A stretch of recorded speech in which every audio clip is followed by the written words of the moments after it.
Galaxy Council killed human girl, so Earth unleashed its secret fleet. Part 1. Zara Chen looked out the window of her small room at the Galactic Academy. The stars seemed different here on Centauri Station. They were brighter, more colorful than the ones she could see from Earth.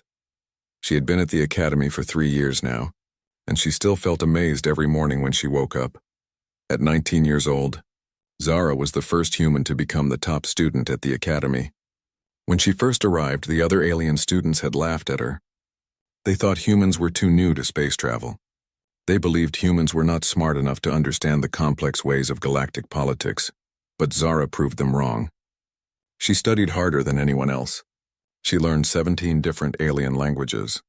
She understood the customs and traditions of dozens of different species. Most importantly, she had a gift for solving problems that seemed impossible. Today was the final test before graduation. All the students had to solve a pretend crisis between two alien races. The Siscathari were reptile-like creatures who lived on hot desert planets. The Veltar looked like living crystals and came from cold ice worlds. For 50 years, these two races had been fighting over mining rights to a planet that had both the hot metals the Escathari needed and the cold crystals the Veltar wanted. Many students had tried to solve this problem before. Most suggested splitting the planet in half. Others said one race should buy the rights from the other. But these solutions never worked because both races were too proud to give up what they believed was theirs. Zara had a different idea.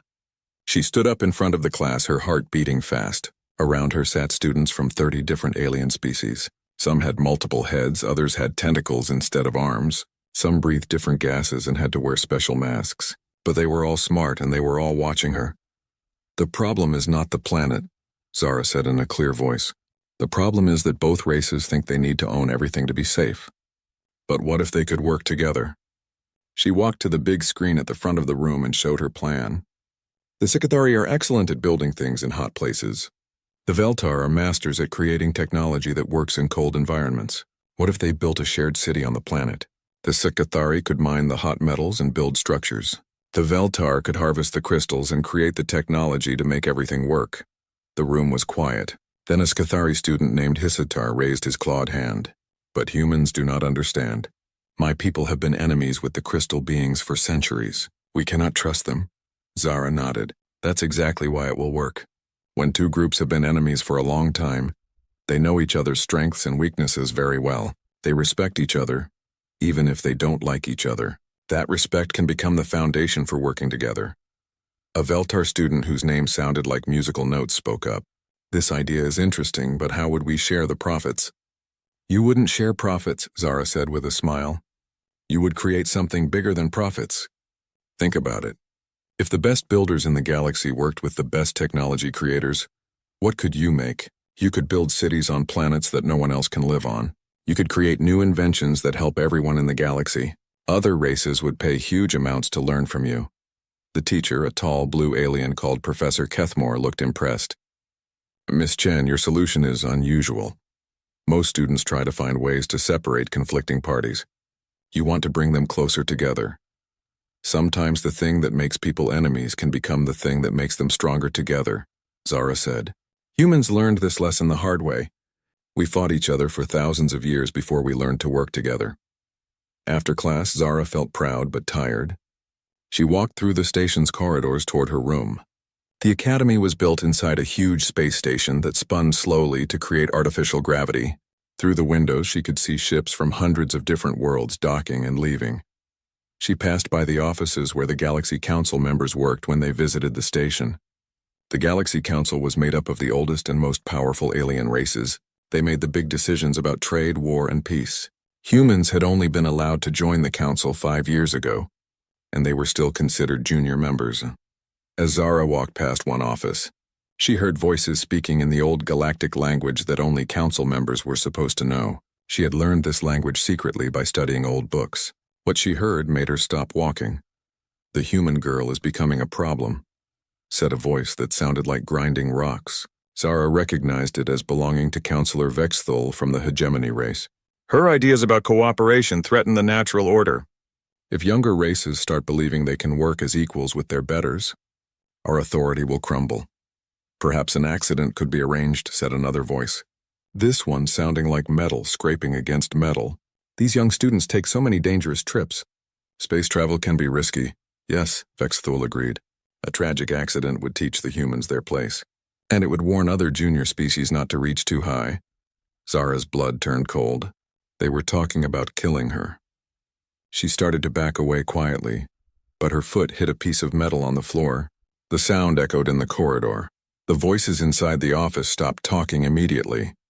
Zara heard footsteps moving toward the door. She ran as fast as she could, her heart pounding so hard she thought it might explode. She made it to her room and locked the door behind her.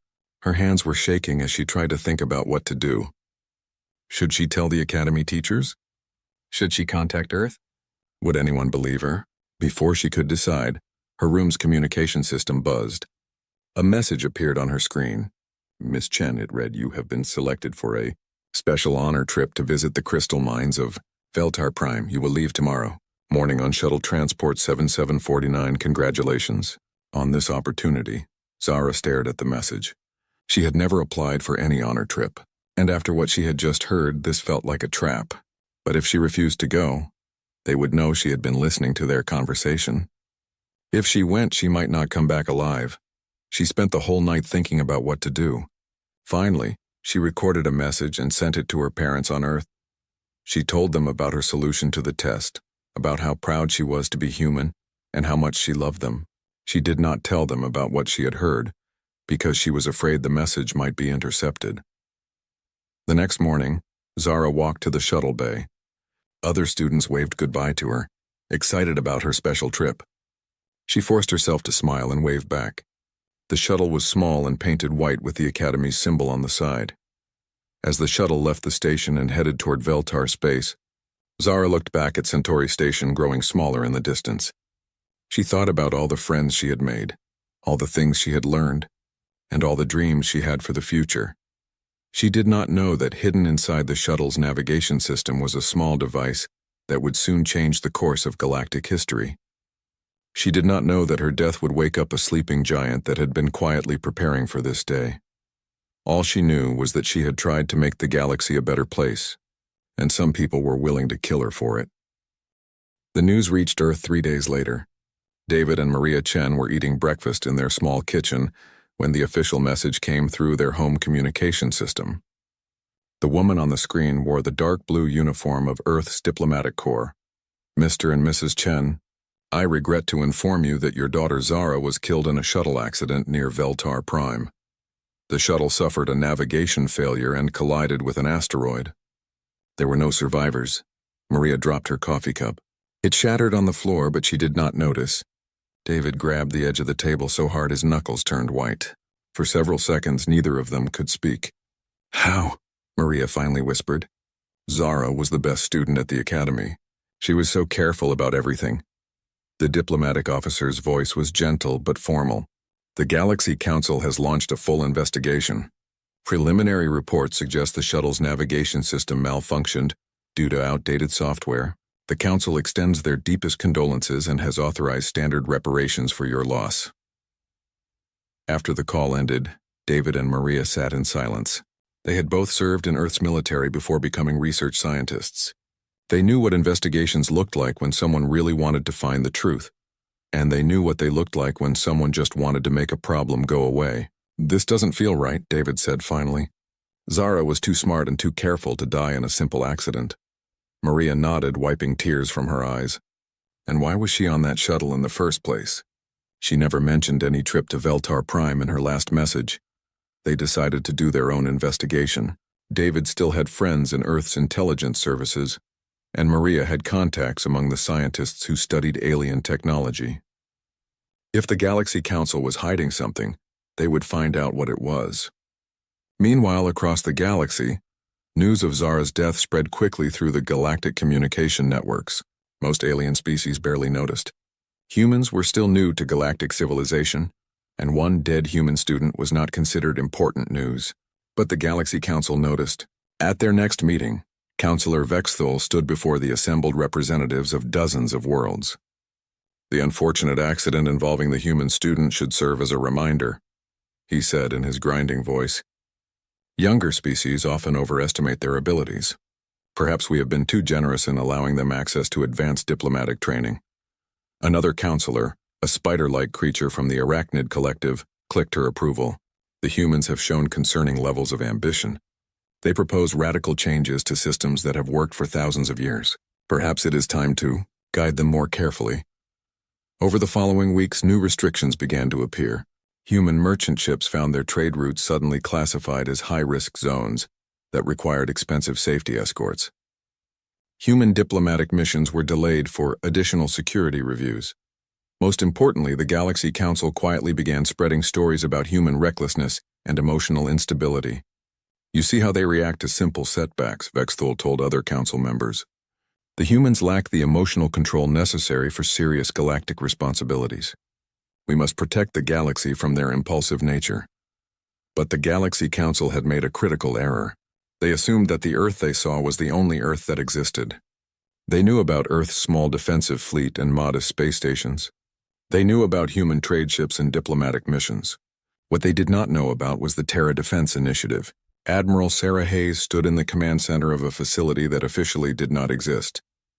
Built inside a hollowed-out asteroid in the Kuiper Belt, Station Omega was one of 12 hidden bases where Earth had been preparing for exactly this kind of situation. Sarah was Zara's aunt, David's younger sister. She had left home at 18 to join the military and had risen through the ranks by being smarter and tougher than everyone around her. When Earth made first contact with alien civilizations, Sarah had been one of the few humans who understood what that really meant. First contact is not a party invitation, she had told the Earth Defense Council 20 years ago. It's a job interview, and if we fail the interview, we might not get a second chance.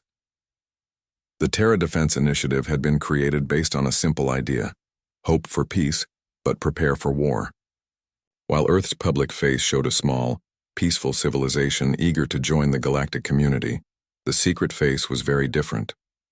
Hidden in asteroid belts, behind moon bases, and in deep space facilities, Earth had been building weapons and ships that the Galaxy Council could not imagine. Human engineers had reverse-engineered captured alien technology and improved it in ways that alien scientists had never considered. The crown jewel of the secret fleet was a ship that Sarah had named Terra's Pride. It was larger than any known alien warship and equipped with technology that bent the rules of physics in dangerous new ways. But when news of Zara's death reached her, Sarah renamed the ship. It would now be called Zara's Vengeance.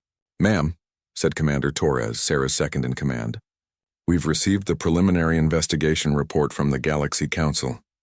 They're calling it an accident caused by outdated navigation software." Sarah read the report on her screen and felt her anger growing. Outdated software? That shuttle was inspected just 1 week ago. The navigation system was certified as fully functional. "There's more, ma'am. Our intelligence sources are reporting new restrictions on human activities throughout the galaxy.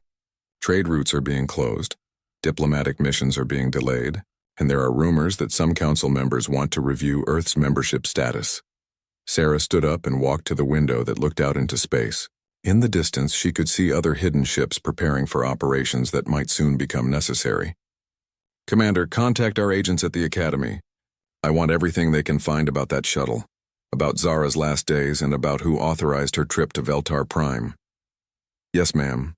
And if we find evidence that this was not an accident," Sarah turned back to face him, and Torres could see the cold determination in her eyes, "then the Galaxy Council is about to learn something important about humans.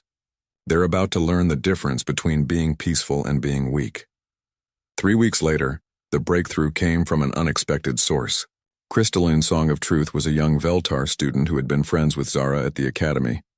Like all of her species, she communicated through musical tones and had a natural ability to detect lies and deception. She had been bothered by Zara's death since it happened.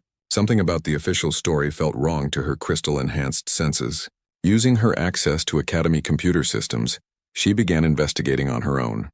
What she found made her entire crystalline body vibrate with alarm. The shuttle's data log showed energy signatures that did not match any known navigation malfunction. Instead, they matched the pattern of a sophisticated sabotage device. More importantly, she found records showing that Zara's honor trip had been authorized not by Academy teachers, but by someone using Counselor Vexthul's personal access codes. Knowing that her own people would not want to get involved in human politics, Crystalline's Song of Truth made a dangerous decision. She encrypted the data using a human cipher she had learned from Zara and transmitted it directly to Earth. When Admiral Hayes saw the evidence, she called an emergency meeting of Earth's Secret Defense Council. The proof was clear. Zara Chen had been murdered by the Galaxy Council, and they were now trying to use her death as an excuse to limit human freedom. "Gentlemen and ladies," Sarah said to the assembled leaders, "we have spent 20 years preparing for the possibility that the galaxy might not welcome us as equals. That day has arrived. The vote was unanimous. If the Galaxy Council wanted to see what humans were really capable of, they would get their wish." Operation Zara's Light was about to begin. Admiral Hayes stood in the briefing room of Station Omega, looking at the holographic display that showed the positions of Earth's secret fleet. For 20 years, humanity had been building these ships in hidden facilities, scattered throughout the solar system. The Galaxy Council believed Earth had maybe 50 warships. The truth was that Earth had over 300, and each one was equipped with technology that would shock the alien powers. "Admiral," said Dr. Elizabeth Warren, Earth's chief scientist for the Terra Defense Initiative, "the quantum phase generators are ready for deployment. All ships in the Ghost Fleet have been equipped with the new dimensional shift drives." Sarah nodded. The dimensional shift drives were humanity's greatest secret weapon. While alien ships could travel faster than light through hyperspace, they still had to follow the normal rules of physics. Human ships could now phase shift between dimensions, allowing them to appear and disappear almost instantly. It was like having the ability to turn invisible and walk through walls at the same time. "What about the reality anchor?" Sarah asked. Dr. Warren smiled grimly. "Installed and tested on the Zara's Vengeance. When activated, it creates a field that locks down all dimensional travel and faster-than-light communication within a 3-light-year radius.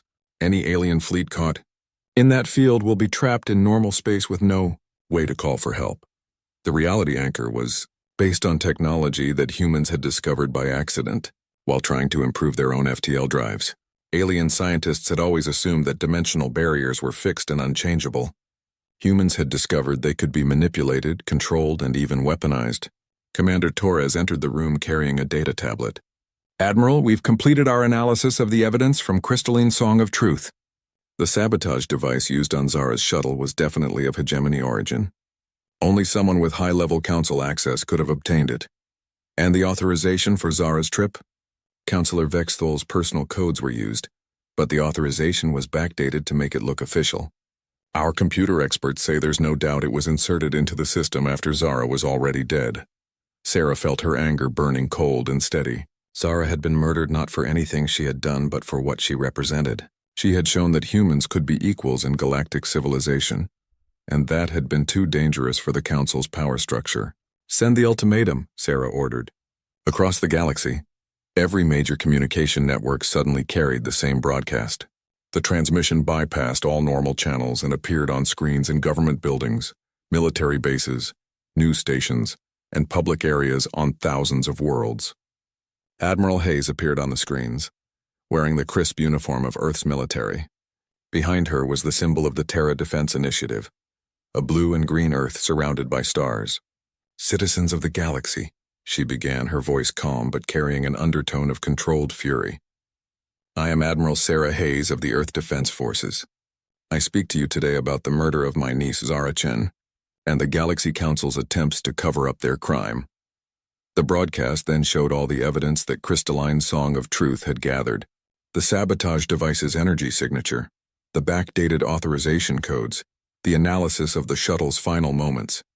Everything laid out in clear, undeniable detail.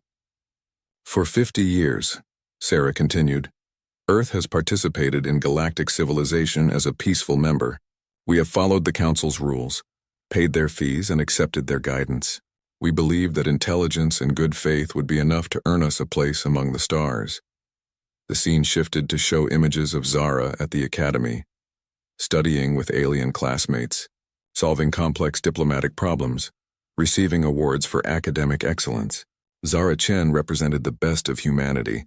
She believed that understanding was stronger than fear, that cooperation could overcome conflict, and that all intelligent species could work together for a better galaxy. The Galaxy Council killed her for those beliefs.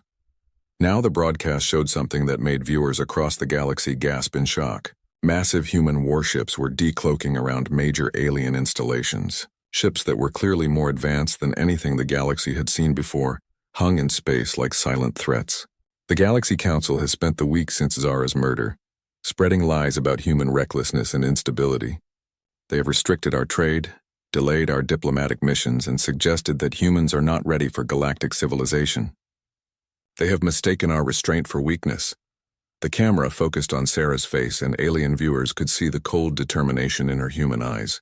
I hereby demand that Counselor Vexthal and all others involved in my niece's murder surrender themselves to Earth authorities within 72 hours. They will face trial for assassination, conspiracy, and crimes against galactic peace. If they do not surrender voluntarily, we will come for them. The broadcast showed more images of the Ghost Fleet, hundreds of ships appearing from nowhere around Council strongholds and military bases. The ships were clearly human in design, but far more advanced than anything Earth had publicly displayed. For too long, the Galaxy Council has maintained power through fear, corruption, and the assumption that younger species cannot challenge their authority. Today, that assumption dies with my niece's memory. Admiral Hayes leaned forward slightly, and her voice became even more intense. We do not want war. We want justice. But if the Council believes they can murder innocent humans and face no consequences, they are about to learn how wrong they are. This is not conquest. This is a reckoning. The broadcast ended with images of Earth itself, showing the planet's cities, forests, and oceans. The final words appeared as text, in memory of Zara Chen, who believed the galaxy could be better than it was.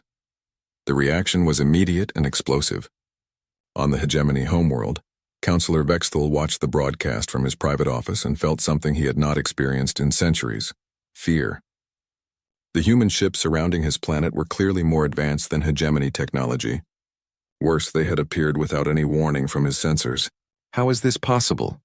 He demanded of his military advisors. Our intelligence report said the humans had barely 50 warships, all of them primitive. The reports were wrong, Counselor, said General Kreshitar, studying the scanner readings.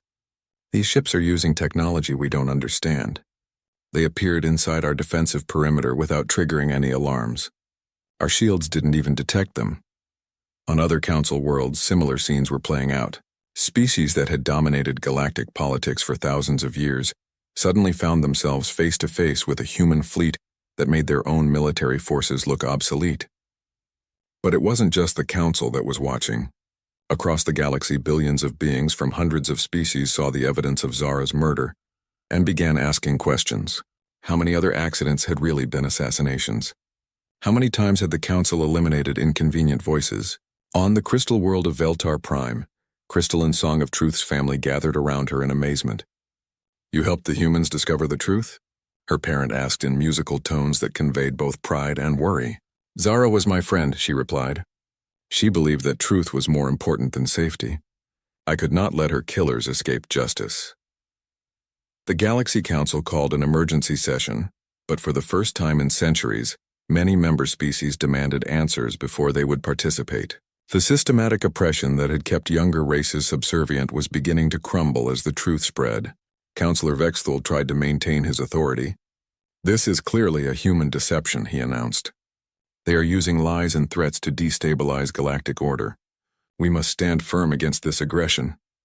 But other Council members were beginning to have doubts. The evidence was extremely detailed and technically sophisticated. More importantly, the human fleet was clearly real and more powerful than anyone had imagined. Perhaps, suggested Counselor Merthak of the Aquatic Federation, we should consider the possibility that the humans are telling the truth. Vexthal's response revealed his desperation. The truth? The truth is that humans are an inferior species that has gotten above itself. This girl was spreading dangerous ideas about cooperation and equality. Her death was a service to galactic stability. The moment those words left his mouth, Vexthal realized his mistake. He had just confessed to murder in front of the entire Council. The chamber fell silent as the implications sank in. On Earth, Admiral Hayes received the recording of Vexthal's confession within minutes. She smiled grimly and gave the order that would change everything. Phase 2 is authorized. It's time to show the galaxy what justice looks like. The first target was Nexus Prime, the massive military station that served as headquarters for the hegemony fleet. The station was considered impregnable, protected by energy shields that could stop planet-killing weapons, and defended by over 200 of the most advanced warships in the galaxy. Captain Maria Santos commanded the strike force aboard the Zara's Vengeance. She had been one of the test pilots for the dimensional shift technology, and she understood better than anyone what human ships could now do. "All ships prepare for quantum phase insertion," she announced over the communication system. "Remember, this is a precision operation. We're here to capture criminals, not start a war." The hegemony defenders never saw them coming. One moment, their scanners showed empty space around the station. The next moment, 30 human ships materialized inside the defensive perimeter, having bypassed the shields entirely by shifting through dimensional space. Admiral Kreshtar, commanding the hegemony fleet, stared at his screens in disbelief. "How did they get through the shields? Our barriers are impenetrable." "Sir," reported his sensor officer, "they didn't go through the shields. They went around them. These readings suggest they traveled through a parallel dimension and emerged in normal space inside our defenses." Before Kreshtar could respond, the Zara's Vengeance activated its reality anchor. Suddenly, the entire hegemony fleet found itself unable to enter hyperspace. Their faster-than-light communication systems went dead. They were trapped. Captain Santos opened a communication channel to the hegemony fleet. "This is Captain Santos of the Earth vessel Zara's Vengeance. You are ordered to power down your weapons and prepare to be boarded. Anyone who resists will be disabled but not destroyed." Kreshtar's pride overcame his common sense. "You dare give orders to the hegemony fleet? We have defended this galaxy for 3,000 years. Attack!" The battle that followed was unlike anything in galactic history. The hegemony ships opened fire with weapons that could crack moons in half. But the human ships simply phase-shifted out of normal space when the energy beams reached them, letting the attacks pass harmlessly through empty dimensions. When the human ships returned to normal space, they struck back with weapons that the hegemony had never seen before. Electromagnetic pulse cannons shut down alien computer systems. Gravitational manipulators grabbed enemy ships and held them motionless. Boarding pods that could phase through solid matter delivered human marines directly into alien ship corridors. The most shocking thing was that the humans were clearly holding back. Their weapons were designed to disable, not destroy. When hegemony crew members were captured, they were treated with medical care and respect. The humans could have slaughtered the entire fleet, but they chose restraint. "Sir," reported the sensor officer on Admiral Kreshtar's flagship, "our weapons are having no effect. The human ships disappear before our shots reach them, and their return fire is shutting down our systems without killing our crews." Kreshtar watched as ship after ship in his fleet was disabled and boarded. The humans moved with precision and efficiency that spoke of years of planning. This was not a desperate attack. It was a carefully orchestrated operation. "Stand down," he finally ordered. "All ships cease fire and prepare for boarding." Similar scenes were playing out across the galaxy. Human strike teams materialized in government buildings on a dozen worlds, moving through security systems that could not detect dimensional travelers. Counselor Vexthal was captured in his private chambers while trying to destroy evidence of his crimes. Other council members involved in the conspiracy were taken from their homes, their offices, even from the middle of official meetings. The operations were surgical and precise. Human agents knew exactly where to find their targets and exactly how to reach them. Years of secret intelligence gathering had mapped every council stronghold and identified every conspirator. But the most important battle was not being fought with weapons. It was being fought with information. Dr. Rebecca Kim, Earth's chief information warfare specialist, coordinated the broadcast of evidence from a secret facility on Luna. Every major news network in the galaxy was simultaneously receiving detailed documentation of council corruption going back centuries. "Release Package 7, she ordered her team. "Financial records showing how the council has been manipulating trade routes to benefit their own species." "Package 8 is ready," reported her assistant. Evidence of the council using accidents to eliminate political opponents from at least 12 different species. And Package 9? The big one. Proof that the council has been deliberately preventing younger species from developing advanced technology to keep them dependent. The revelations were devastating. Species that had wondered why their technological development had stalled suddenly understood that it had been sabotaged. Trade disputes that had seemed random were revealed to be orchestrated. Political leaders who had died in accidents were shown to have been murdered. On the water world of Aquatica, Councillor Murthak watched the broadcasts with growing horror. She had served on the council for 60 years, believing she was helping to maintain galactic peace. Now she realized she had been part of a system of oppression and murder. "How did I not know?" she asked her aide, her aquatic features twisted with shame. "How could I have been so blind?" "The humans have presented very convincing evidence," her aide replied carefully. "It appears that many council operations were kept secret even from other council members. Similar conversations were happening across the galaxy. Council members who had not been part of the conspiracy realized they had been used as cover for crimes they never imagined. Member species began demanding answers and accountability. The breaking point came when Vexthul, now in human custody aboard the Zara's Vengeance, was given the chance to defend himself in a live broadcast to the entire galaxy. His arrogance proved to be his downfall. "You want the truth?" He snarled at the camera, his reptilian features twisted with rage. "Yes, I ordered the death of the human girl. Yes, we have eliminated threats to galactic stability for centuries. The Council's authority comes from our superiority, not from the consent of inferior species." He leaned forward, his eyes glowing with fanatic certainty. "Humans are upstarts who refuse to accept their proper place. The girl was spreading dangerous ideas about equality and cooperation.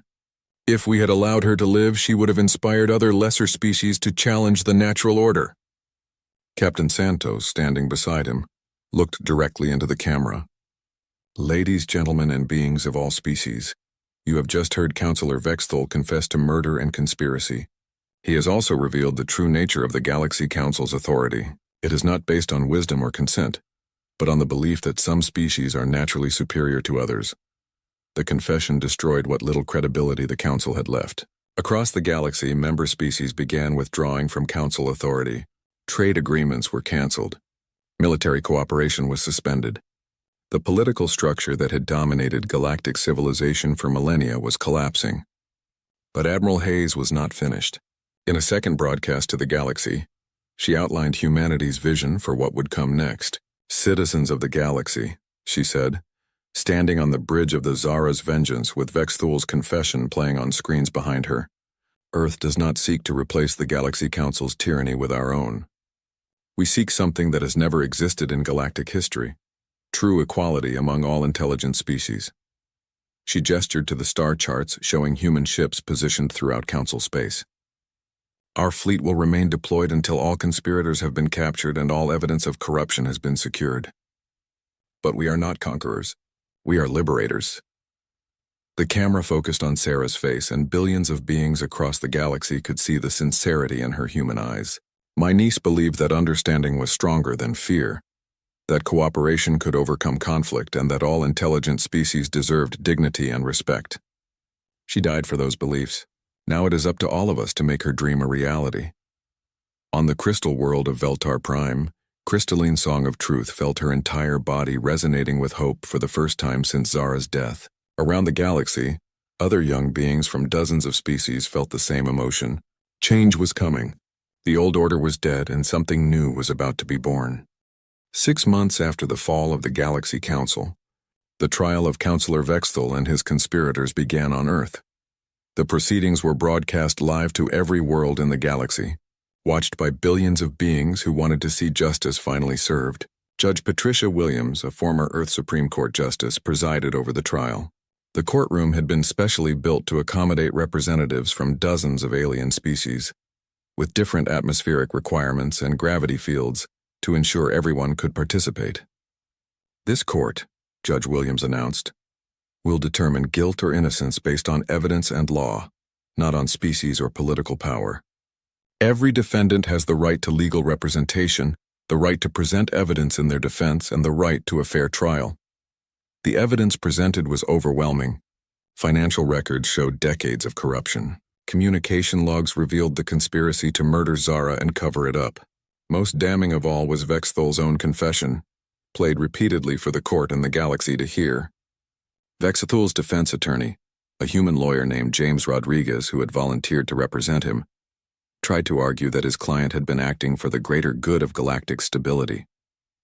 My client believed, rightly or wrongly, that he was protecting an order that had brought peace to the galaxy for thousands of years, Rodriguez argued. He saw the human student as a threat to that stability. Prosecutor Lisa Zhang, speaking for the victims, responded with quiet intensity. Your Honor, the defendant has admitted to murdering a 19-year-old girl whose only crime was believing that all intelligent species deserved equal respect. He killed her not to protect peace but to protect his own power. She gestured to the gallery where David and Maria Chen sat with other families of the Council's victims. Zara Chen was not a threat to galactic stability. She was a threat to galactic tyranny, and that is exactly why she had to die, and exactly why her killers must face justice. The trial lasted 3 weeks. When it ended, Bexthal and his co-conspirators were found guilty on all charges. They were sentenced to life imprisonment under conditions that would prevent them from ever again harming innocents. But the real victory was not the trial itself. It was what had been built while the trial was taking place. The Galactic Federation of Free Worlds held its founding convention on the neutral planet of Haven, a world that had been jointly terraformed by 12 different species working together. Unlike the old Galaxy Council, which had been dominated by ancient powers, the Federation was based on principles that Zara Chen would have recognized. Every species, regardless of age or technological development, had an equal vote. Decisions were made by consensus and debate, not by the dictates of the powerful. Most importantly, the Federation's charter included protections for individual rights that applied to all intelligent beings. Admiral Hayes, now promoted to Fleet Admiral, and serving as Earth's representative to the Federation, stood at the podium to address the assembled delegates. Representatives from over 200 species filled the Great Hall, some breathing different atmospheres, some existing as energy beings, some communicating through colors or vibrations instead of sound. We gathered today not as conquerors and conquered, not as superior and inferior species, but as equals in our shared quest for a better galaxy, she said. The Federation we are founding will be imperfect, because it will be run by imperfect beings. But it will be just because justice is our foundation. She paused and looked out at the diverse assembly. My niece Zara Chen dreamed of a day when understanding would be stronger than fear, when cooperation would overcome conflict, and when all intelligent species could work together in mutual respect. Today that dream becomes reality. The applause that followed was unlike anything ever heard in galactic history. It was not the polite clapping of diplomatic protocol, but the genuine enthusiasm of beings who had been freed from centuries of oppression. Crystalline Song of Truth, now serving as the Veltar representative, resonated with joy so pure that every other crystal being in the hall began to vibrate in harmony. The musical sound filled the chamber with hope. The Federation's first major project was the construction of the Zara Chen Memorial Academy on Haven. Unlike the old Galactic Academy, which had been designed to train diplomats in the art of managing existing power structures, the new academy would teach students to imagine better futures. The academy's curriculum was revolutionary. Students learned not just the history and customs of different species, but also how to solve problems through cooperation rather than domination. They studied cases where young civilizations had been suppressed by the old council, and worked together to find better solutions.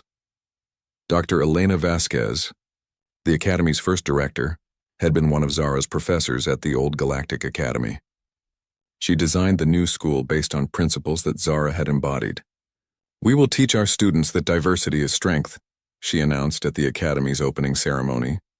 "We will show them that the newest voice in the room might have the best idea. And we will never let them forget that understanding is indeed stronger than fear." The first graduating class included students from 47 different species. They worked together on projects that would have been impossible under the old system. Joint colonies where multiple species shared worlds, trade agreements based on mutual benefit rather than exploitation, and scientific research that combined the unique abilities of different races. But perhaps the most important change was in how the galaxy thought about itself. For millennia, galactic civilization had been based on the idea that some species were naturally superior to others. That idea was dead, killed by the revelation of the Council's crimes and the demonstration of humanity's unexpected strength.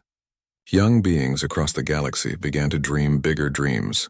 On the desert world of Siskathar Prime, a young reptilian engineer named Brightscale of Innovation proposed a joint project with the Veltar to build cities that could survive on planets with extreme temperature variations. Her proposal was accepted enthusiastically, and the first such city was already under construction. On the gas giant of Windweaver, floating jellyfish-like beings who had been dismissed as primitive by the old council revealed their mastery of atmospheric manipulation. They became partners with Earth in terraforming projects that created new worlds for species that needed specific environments. The old Galaxy Council had maintained power by keeping species separate and suspicious of each other. The Federation grew stronger by bringing species together and encouraging them to learn from each other. Admiral Hayes often visited Zara's grave on Earth, a simple stone marker in a hillside cemetery overlooking the city where she had grown up. The inscription read, "Zara Chen, daughter, student, dreamer." She believed the galaxy could be better than it was. "We did it, Zara," Sarah said during one of these visits, looking up at the stars that were no longer dominated by tyrants. "The galaxy is finally becoming the place you believed it could be." David and Maria Chen had established a scholarship fund in their daughter's name, helping young beings from developing worlds attend the new academy. They received letters from students across the galaxy, all of them inspired by Zara's story to work for a better future. The Ghost Fleet still patrolled the galaxy, but now they served as guardians of the new order rather than instruments of revenge. Human ships worked alongside vessels from dozens of other species, protecting trade routes and responding to emergencies with a speed and efficiency that the old council had never achieved. The Federation was not perfect. There were still disputes between species, still challenges to overcome, still problems to solve. But now these challenges were met with cooperation instead of oppression, with understanding instead of fear. 10 years after Zara's death, the galaxy had become a place she would have been proud to see. Species that had been enemies for centuries were now partners in exploration and discovery. Young civilizations were encouraged to develop and contribute their unique perspectives. Most importantly, no one had to fear being murdered for dreaming of a better future. At the 10th anniversary memorial service, Crystallines Song of Truth played a composition she had written in Zara's honor. The music told the story of a young human who had believed in the power of understanding and whose death had awakened the galaxy to justice. As the Crystal Beings song filled the memorial hall, beings from hundreds of worlds listened in reverent silence. They were remembering not just Zara Chen, but all the victims of the old order, and celebrating the new galaxy that had been built from their sacrifice. The song ended with a single, pure note that seemed to hang in the air forever, a promise that Zara's dream would live on in every generation of students who learned that understanding was indeed stronger than fear, that cooperation could overcome any conflict, and that even the smallest light could illuminate the darkness. The galaxy had finally become worthy of her faith in tomorrow. The gathering Storm Admiral Kethvar stood on the bridge of his flagship, the Eternal Dominion. Through the massive viewing screen, he watched thousands of warships gather in the darkness of space. Each ship was enormous, bigger than entire cities back on the conquered worlds. The smallest destroyer was 3 kilometers long. The largest dreadnought stretched for 20 kilometers and carried enough firepower to crack planets. This was the greatest fleet the Zephyrian Empire had ever assembled. 10,000 ships from a dozen different conquered species. The Altarians contributed their plasma cannons. The Vegan Confederacy provided their shield generators. The Centauri Republic added their quantum torpedoes, all under Zephyrian command, all serving the Empire. Kethvar had been fighting wars for the Empire for over 200 years. His purple skin was marked with scars from countless battles. His forearms moved with practiced precision as he reviewed the tactical displays. 3 red eyes studied every detail of the coming invasion. He had conquered 47 star systems. He had never lost a battle. "Admiral," said Commander Vexthul, approaching with a datapad. "The final intelligence reports on the target world." Kethvar took the pad with one of his lower arms while his upper arms remained clasped behind his back. The information was almost laughable. The 3rd planet of a small yellow star. The natives called it Earth. They were a young species that had barely left their homeworld. According to the scouts, humans had only achieved spaceflight a few hundred years ago. Their rockets still used chemical fuel. They had built a few small space stations around their planet. Their largest warship was maybe 300 meters long. It was primitive beyond belief. "They have nuclear weapons," Vexthul noted, "but only small ones. Nothing that could threaten our shields.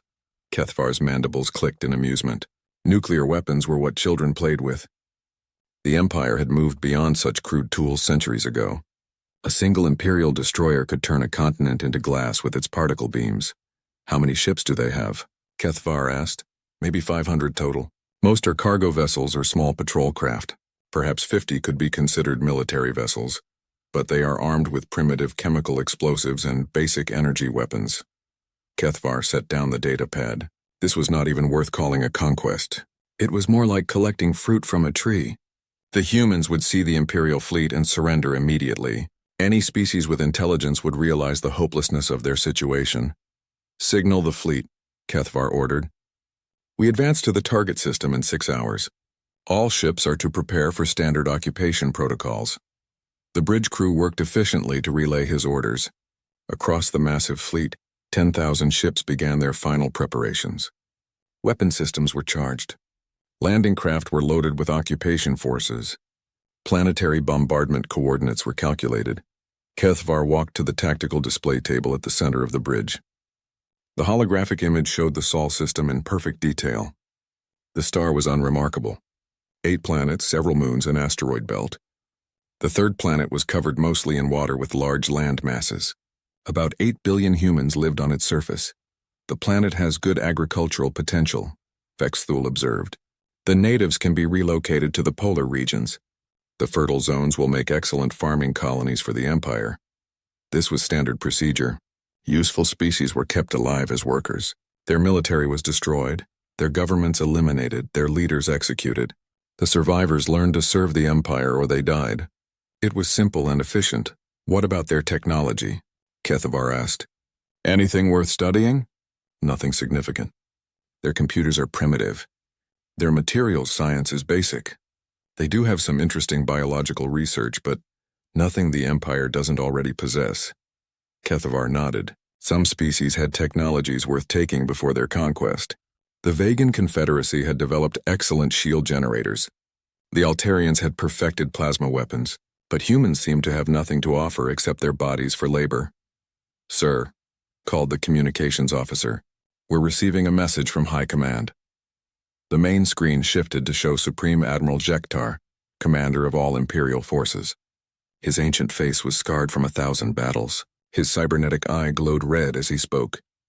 Admiral Kethvar, the Emperor himself, is watching this conquest. Make it swift and total.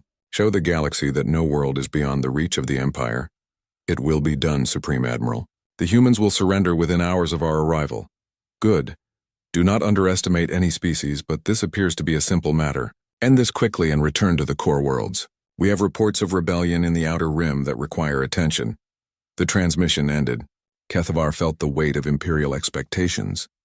This conquest needed to be perfect, fast, clean, with minimal losses. It would demonstrate Imperial power to any species thinking of resistance. All ships report ready for hyperspace jump, announced the navigation officer. Excellent. Kethvar returned to his command chair. Signal the fleet. We depart in 1 hour. He used the time to review the invasion plans one final time. The fleet would emerge at the edge of the Sol system. They would advance slowly, giving the humans time to detect them and understand their hopeless situation. A surrender demand would be broadcast. When the humans inevitably refused, a demonstration of Imperial power would follow. Perhaps they would destroy one of the human space stations, maybe vaporize their moon, something to show the consequences of resistance. After the humans surrendered, occupation forces would land at major population centers. Human governments would be dissolved. Their military would be disarmed and executed. The population would be evaluated for usefulness. Workers would be relocated to designated zones. The elderly and sick would be eliminated as inefficient. Within 1 year, Earth would be a productive imperial world. Within 10 years, the humans would be grateful subjects of the Empire. Their children would grow up knowing no other way of life. It was the same pattern that had been repeated on dozens of worlds. Sir, all ships are ready. Begin hyperspace jump. Destination, Sol system. The bridge lights dimmed as the massive engines engaged. Through the viewing screen, the stars began to stretch and blur.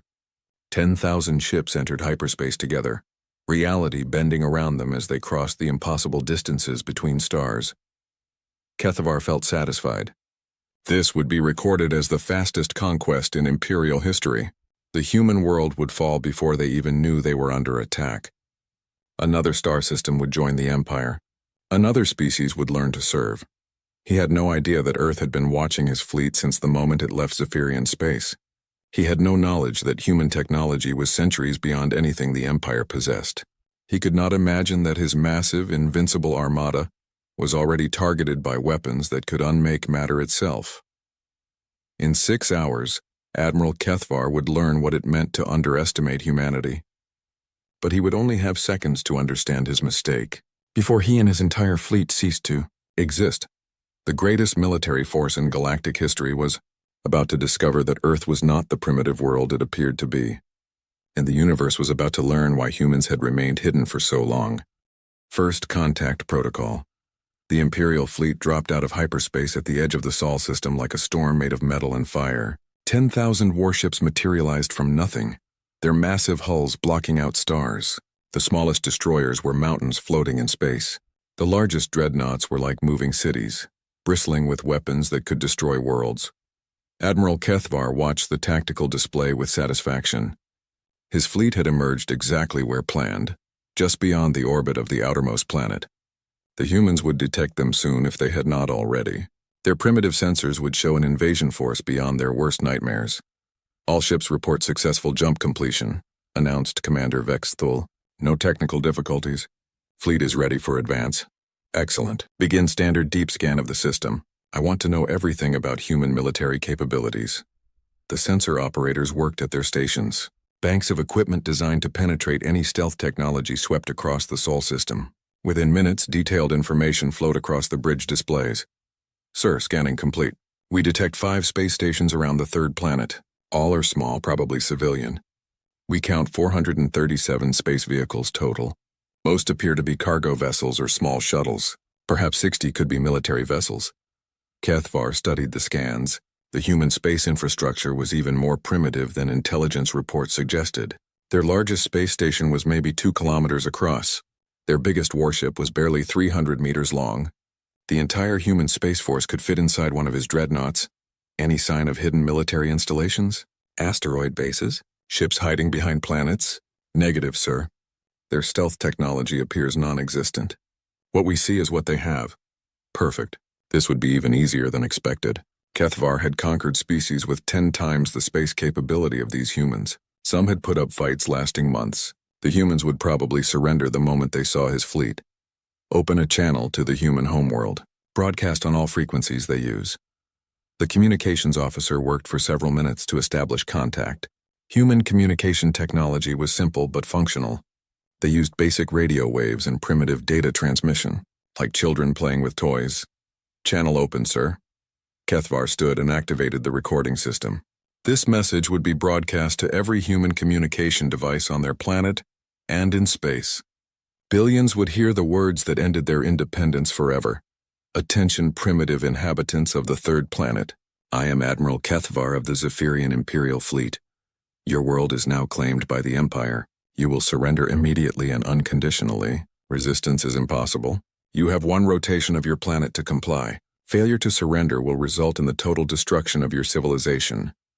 The message was broadcast in dozens of human languages. Imperial translation systems had decoded their communications within hours of arriving in the system. It was a simple matter to ensure every human understood their situation. Now came the waiting. Most species responded quickly to surrender demands. They performed quick calculations of Imperial strength versus their own capabilities and made the logical choice. Some tried to negotiate, which was pointless. A few attempted desperate last-minute military preparations, which was amusing. Sir, we're receiving a response from the planet's surface. That was faster than expected. Perhaps humans were more intelligent than their technology suggested. Fear could motivate quick decisions. Put it on the main screen. The display showed a middle-aged human male wearing simple clothing. He sat at a basic table in what appeared to be a government building. Behind him hung a flag with symbols Kethvar did not recognize. The human spoke in one of their primary languages with translation appearing as text. Greetings to the visiting vessels. I am Secretary General Chen of the United Nations of Earth. We received your message but would like to clarify your intentions. Are you seeking diplomatic contact with our world? We are prepared to discuss peaceful relations and cultural exchange. Perhaps we could arrange a meeting between our representatives to establish better understanding. Kethvar blinked all three eyes in surprise. The human was responding as if this was a normal diplomatic contact. Did they not understand what they were facing? Could they not count the ships in his fleet? Sir, said Vexthul quietly, perhaps their sensors are too primitive to detect our full strength. That made sense. Human technology was crude enough that they might only detect a fraction of the Imperial fleet. They probably thought this was a small exploration force rather than the largest military armada in galactic history.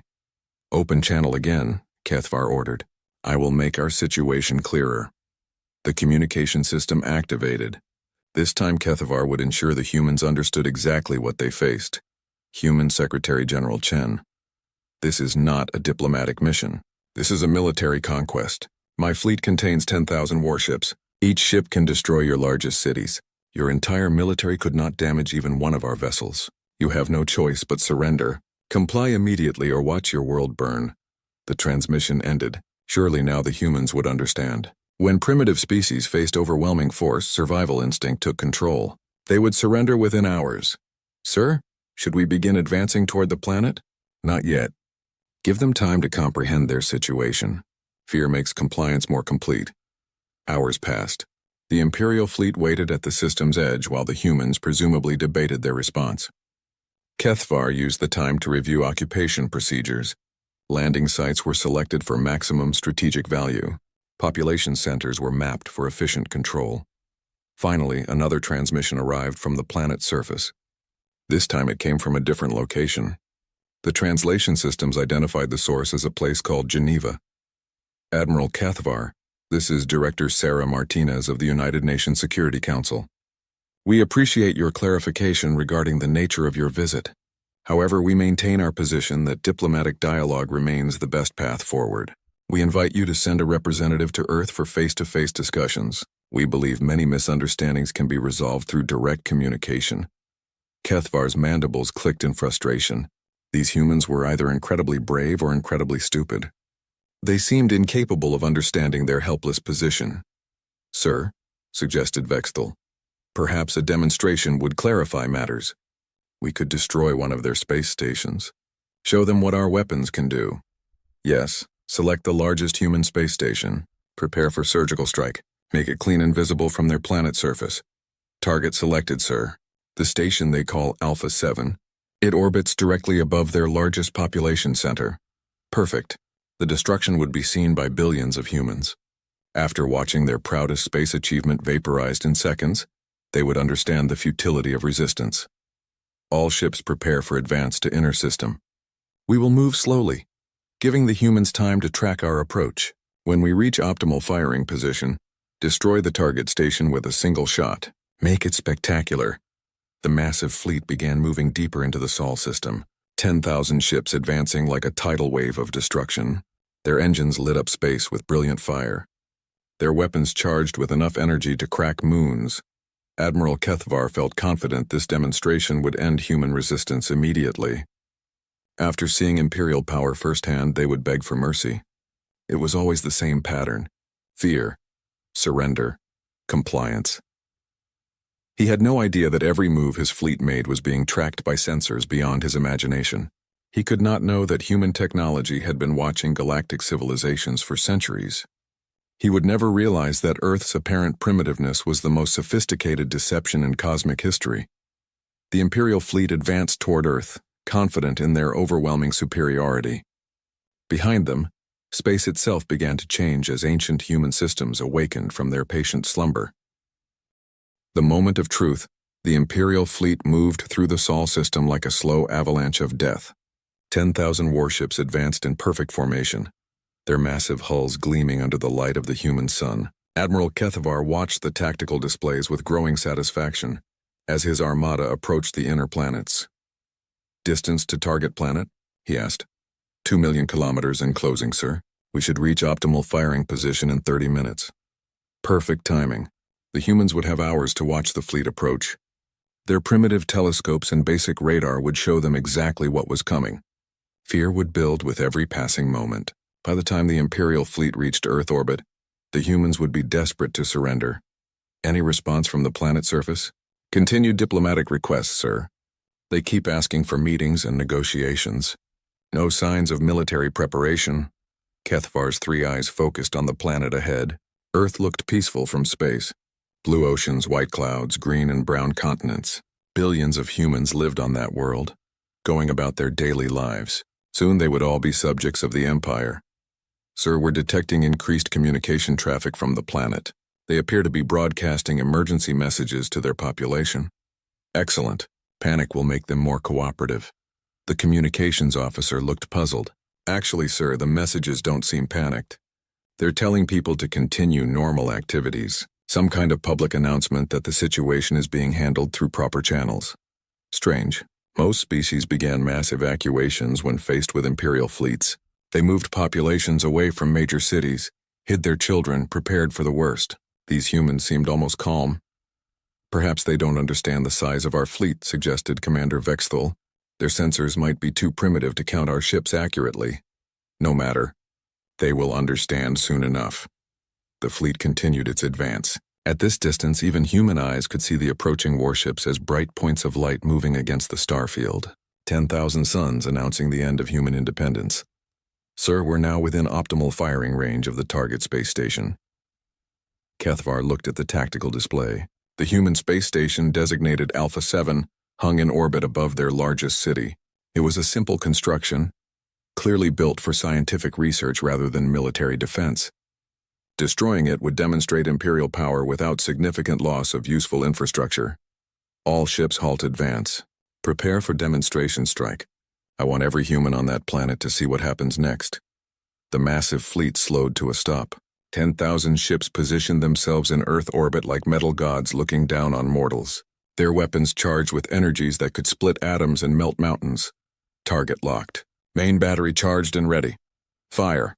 A single beam of coherent energy lanced out from the flagship's primary weapon. It was beautiful in its precision. A line of pure destruction connecting the Imperial dreadnought to the human space station. The beam lasted only seconds, but the space station didn't explode. It didn't vaporize. It didn't even seem to notice. Sir, called the weapons officer, voice confused. Direct hit confirmed, but the target is undamaged. What? Kethvar spun toward the tactical display. The human space station floated exactly where it had been, completely intact. Check your targeting systems. All systems functioning normally, sir. We hit the target precisely, but our sensors show no damage whatsoever. Impossible. Imperial weapons could punch through any known shielding. That beam carried enough energy to destroy a city block. No primitive space station could survive a direct hit. Fire again. Full power this time. The flagship's main battery discharged again. This time, other ships in the fleet added their fire. Dozens of energy beams converged on the human space station. The combined firepower could have melted an asteroid. The station remained perfectly intact. Sir, the sensor operator's voice was strained. I'm detecting some kind of interference. Our sensors are having difficulty maintaining locks on targets. Before Kethvar could respond, something impossible happened. The planet below began to change. Large sections of the continents were moving. Not earthquakes or volcanic activity. The land masses themselves were sliding apart like enormous doors opening. Beneath them lay structures that made Imperial dreadnoughts look like toys. What in the name of the void is that? Whispered Vexthal. The sensor displays filled with contacts. Hundreds of them. Thousands. Weapons installations the size of cities rose from hidden positions across the planet's surface. Gun emplacements that dwarfed entire Imperial fleets emerged from concealment beneath oceans. The polar ice caps split open to reveal massive defense platforms bristling with technology beyond Zephyrian understanding. But that was not the most shocking revelation. Earth's moon was splitting apart. The ancient celestial body cracked down the middle like an egg hatching, but inside was not rock and metal. Inside was a mechanical core, an artificial construct disguised as a natural satellite for millions of years. Weapon systems beyond comprehension unfolded like deadly flowers blooming in space. Sir, emergency readings across all sensors. Those installations are powering up. Impossible, Kethvar breathed. This is impossible. Our intelligence reports showed a primitive civilization, Where did this technology come from? The answer came in the form of another transmission from the planet's surface. This time the human speaker was a different person. An elderly woman with silver hair and eyes that seemed to hold the weight of centuries.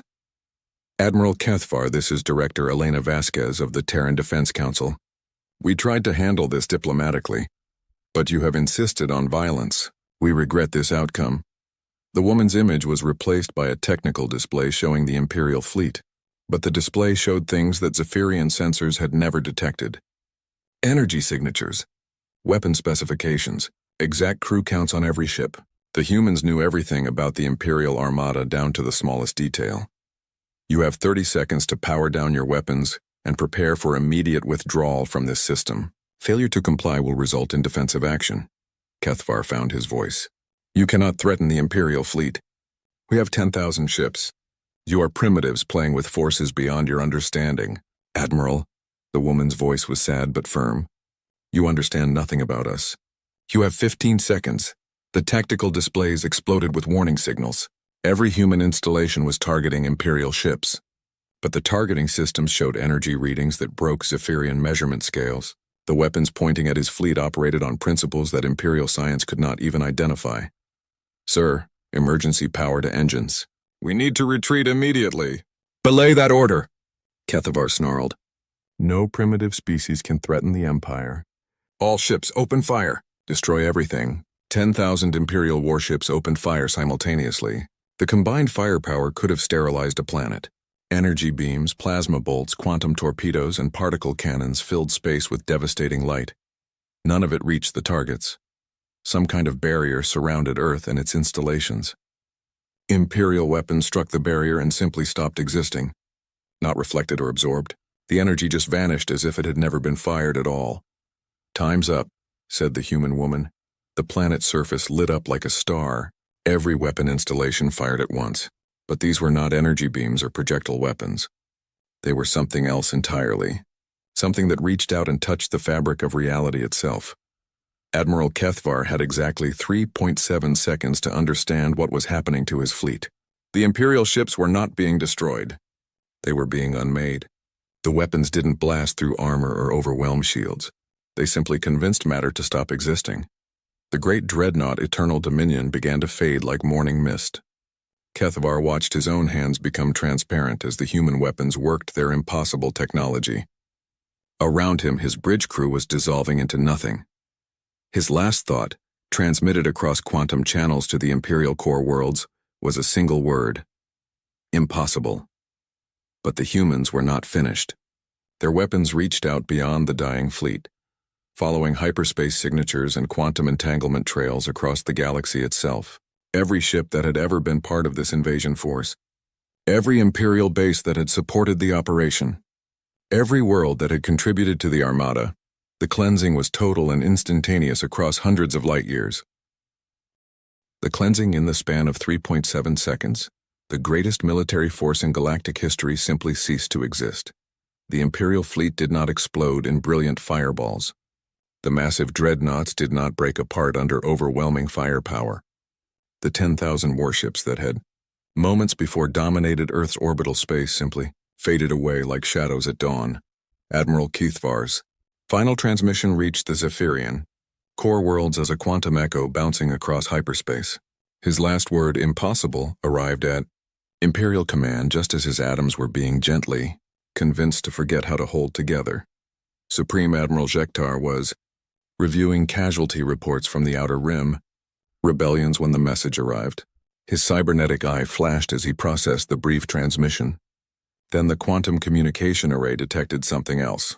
The familiar signatures of Cathvar's entire fleet were vanishing from the Galactic navigation network. Communications, Jektar barked. Establish contact with Admiral Cathvar immediately.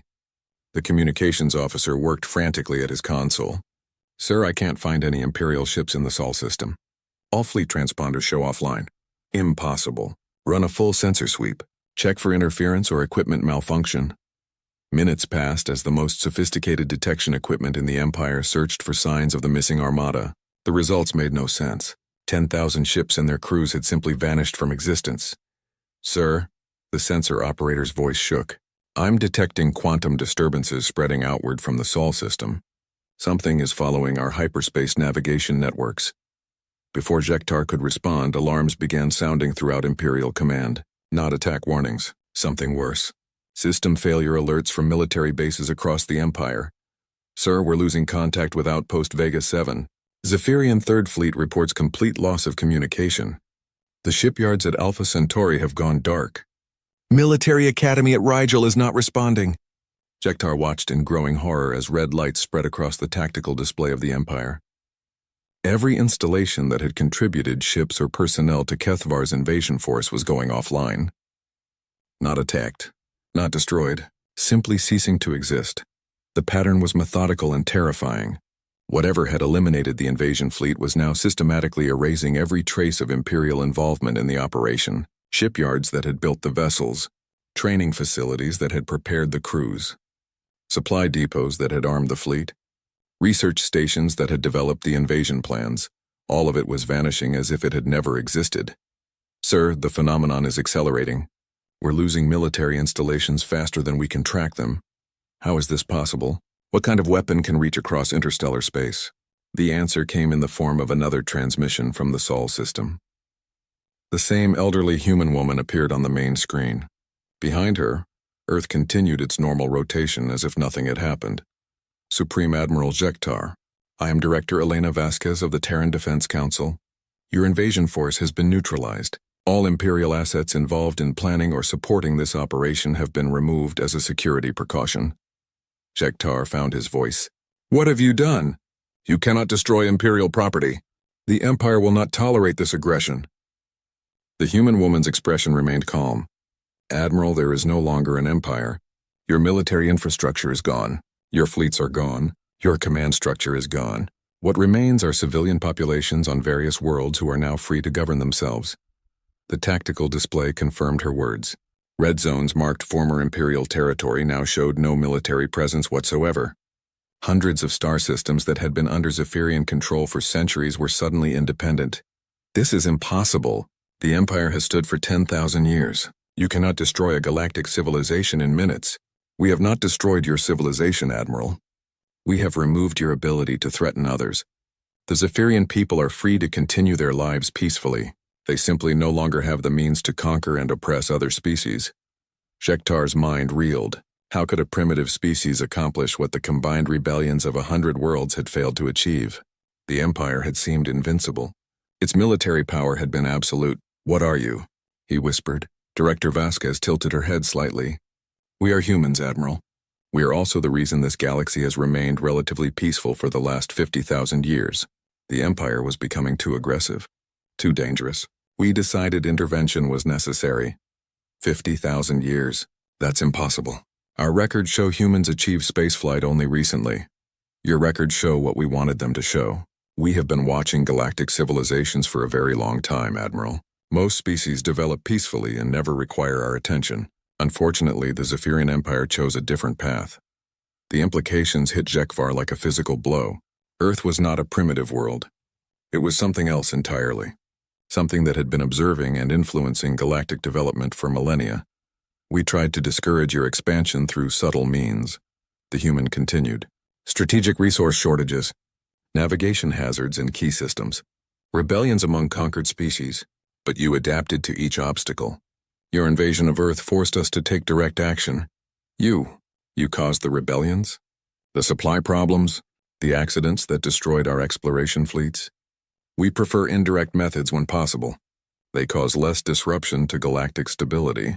Direct intervention, like what just occurred, is reserved for extreme circumstances. Jekvar looked at the tactical display showing the remains of his empire. Scattered worlds with no central authority. No military to enforce imperial law. No infrastructure to support conquest. What happens now? Now the Zephyrian people learn to live peacefully. We will monitor the situation to ensure no new military buildup occurs. Other species in this region will be free to develop without imperial interference. And if we refuse? If we try to rebuild? Director Vasquez's expression remained kind but firm. Admiral, you have just seen what happens when humans are forced to defend themselves. Do not mistake our preference for peace as weakness. We will do whatever is necessary to maintain galactic stability. The transmission ended. Jekvar stood alone on his command bridge, surrounded by the wreckage of a 10,000-year-old empire. His military was gone. His fleets were gone. His authority was gone. In the space of minutes, humanity had accomplished what no enemy had ever managed. They had not conquered the Zephyrian Empire. They had simply made it irrelevant. Across the galaxy, former imperial worlds celebrated their sudden freedom. Species that had lived under Zephyrian oppression for centuries found themselves independent overnight. The largest military force in known space had been reduced to nothing, without a single shot being fired in anger. And on Earth, children played in parks while their parents went to work, unaware that their world had just rewritten the balance of power in the galaxy. The planet continued its peaceful rotation, its cities gleaming in the sunlight, its people living ordinary lives, but deep beneath mountains and ocean floors, human scientists made small adjustments to weapon systems and returned to their monitoring stations. After all, the galaxy contained 847 other spacefaring civilizations, and some of them were beginning to ask uncomfortable questions about what had happened to the Zephyrian Empire. The new reality, 6 months after the Zephyrian Empire ceased to exist, the galaxy had settled into a new pattern of peace and confusion. The Altarian Republic held an emergency session of their parliament to discuss the sudden silence from their former imperial overlords. Ambassador Kretal stood before the assembly, her blue skin pale with worry as she delivered her report. Fellow representatives, our deep space monitoring stations confirm what we feared. The entire Zephyrian military infrastructure has vanished. No ships, no bases, no communication from their core worlds. Murmurs of disbelief filled the chamber. The Altarians had been conquered by the Empire 300 years ago. They had learned to live under Zephyrian rule, paying tribute and providing soldiers for imperial fleets. The idea that their oppressors could simply disappear was impossible to accept. "What about the invasion fleet that was sent to Sol 3? Asked Representative Velnax. 10,000 ships cannot simply vanish. According to our long-range sensors, the fleet reached the human homeworld and then stopped transmitting. No wreckage, no survivors, no explanation. Perhaps the humans have some kind of weapon technology, something that could destroy an imperial fleet." Kretal shook her head. "Our intelligence on the humans suggested they were primitive. Basic chemical rockets, simple space stations. Their largest warship was smaller than our civilian cargo vessels. Then how do we explain the destruction of an empire that had conquered half the galaxy?" No one had an answer. The Altarians, like dozens of other former imperial subjects, found themselves free but bewildered. Their oppressors had not been defeated in battle. They had not surrendered. They had simply stopped existing. On the former imperial core world of Zephyria Prime, the surviving civilian population struggled to understand their new reality. Former Imperial engineer Hexmore worked in the ruins of what had been the greatest shipyard in the galaxy. Every military vessel had vanished overnight. Every weapon blueprint had been erased from computer systems. Even the orbital defense platforms had disappeared. "It makes no sense," he told his colleague Pexelar as they surveyed the empty construction base. "How do you make a dreadnought stop existing? Matter cannot simply be destroyed." "Maybe it was not destroyed," Pexelar suggested. "Maybe it was moved somewhere else. Where? There is no technology in the galaxy capable of moving objects that large across interstellar distances. They worked in silence, trying to salvage civilian equipment from the abandoned facility. Around them, the Zephyrian people were learning to live without their military might. For 10,000 years they had ruled through strength. Now they had to discover what it meant to be ordinary. The psychological impact was devastating. Entire generations of Zephyrians had grown up believing their species was superior to all others. They had seen themselves as natural rulers destined to bring order to the galaxy.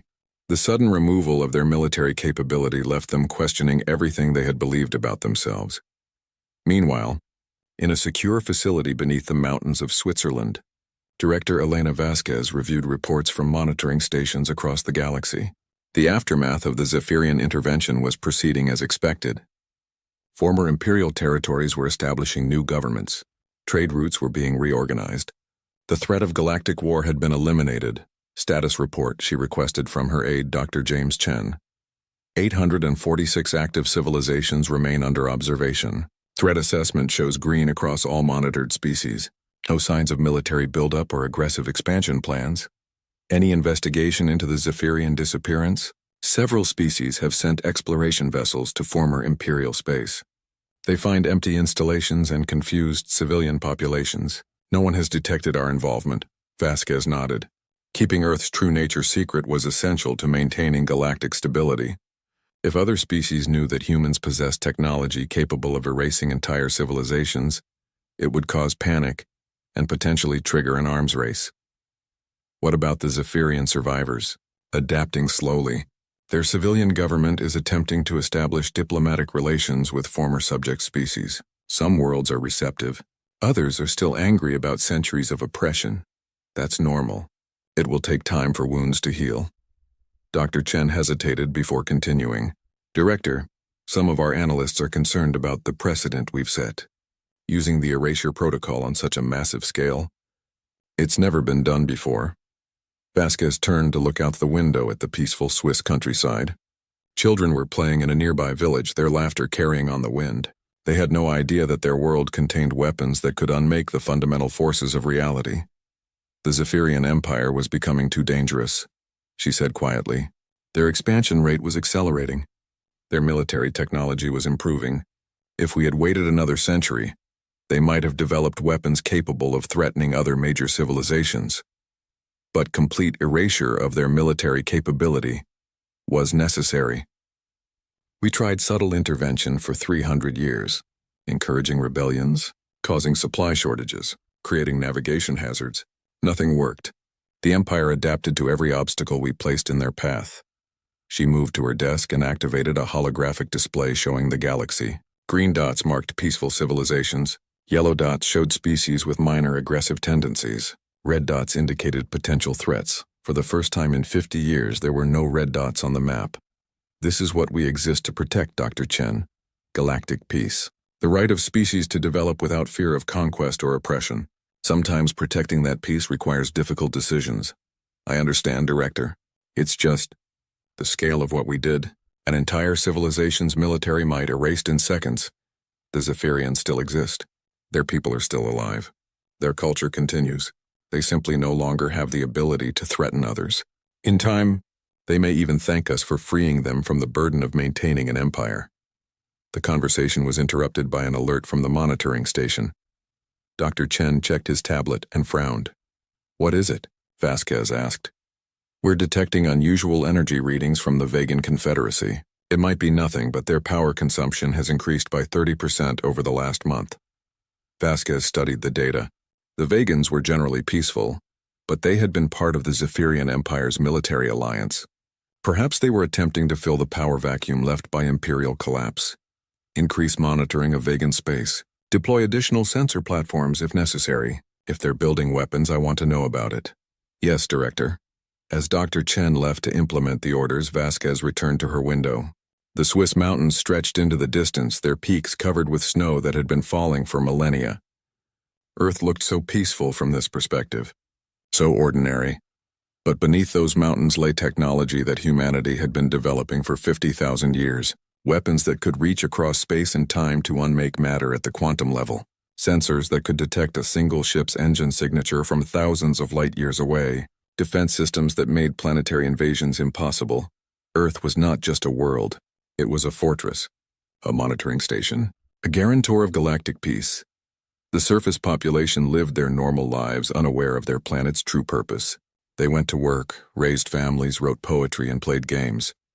They argued about politics and fell in love and worried about their taxes. They were beautifully, perfectly human, and they were the most dangerous species in the galaxy. Vasquez's communication device chimed with an incoming message. The caller ID showed it was from the Public Relations Department. Yes? Director, we're getting questions from the international media about unusual aurora activity last week. How should we respond? Standard protocol. Solar storm activity. Perfectly normal. No cause for concern. Understood. The aurora activity had actually been caused by the charging cycles of the lunar defense platforms, but the public didn't need to know that Earth's moon was an artificial construct disguised as a natural satellite. They didn't need to know that their planet's magnetic field was artificially enhanced to hide massive energy signatures. They didn't need to know that their quiet, Peaceful world was the reason the galaxy remained stable. Vasquez closed the communication and returned to her reports. There were 846 civilizations to monitor, potential threats to assess. The endless work of maintaining peace through overwhelming, invisible strength. Tomorrow, children would play in parks while their parents went to work. Scientists would publish papers on interesting discoveries. Artists would create beautiful things. Politicians would debate important issues, and deep beneath the surface, humanity would continue its patient vigil over the stars.